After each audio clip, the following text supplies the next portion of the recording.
You are never, ever in between clubs out on the golf course. I know what you're thinking, Paul. I'm in between clubs all the time. I'm always indecisive about what club, is it an 8-iron? Is it a 9-iron? I don't know.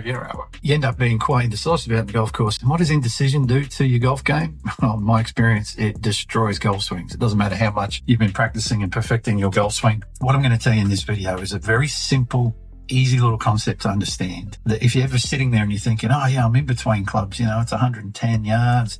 And I don't know if it's my 9-iron or my 8-iron. I don't know. Well, this little concept that you'll see, I'm out on the golf course with my mate Brian, and he had that same problem. And so what I do is I just go through and explain what we did, what I asked him to do while I was out there in this Play with the Pro experience. And what he then discovered was that he really wasn't in between golf clubs. And what that allowed him to then do is to swing with some authority, with some decisiveness. And he now has a concept that's going to last him for the rest of his golf career, where he's never going to be between clubs ever again. Obviously, check that out. If you want some more really cool tips like this that don't involve any more practice or any kind of changes to your golf swing or anything like that, then comment low scores down below and I'll send you a link to my 7-day Break 90 challenge. And what I want you to do is to make sure that next time you're out on the golf course, you apply this new idea that you've got. So check out the video. I'm out here on the course with Brian and we're on the 6th hole at the beautiful Emerald Lakes. I mean, just check out how good is this day here. Have a look at this golf course. What a perfect place to be, middle of winter on the Gold Coast. Now that I've just made you dizzy, what are we talking about here? Well, you can see where that flag is, right? That's right up the back of the green. So Brian was back down the fairway there, and he was in between clubs. He didn't know if he needed to hit a 7-iron or an 8-iron. And the question I asked him, I said, what's worse, Brian?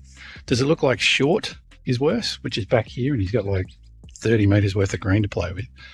Or is long worse? I clearly see there that pin is only maybe 2 or 3 metres on the back edge of the green.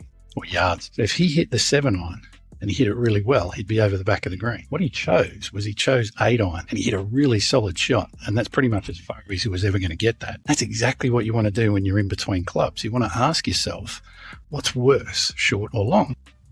And you pick the opposite club.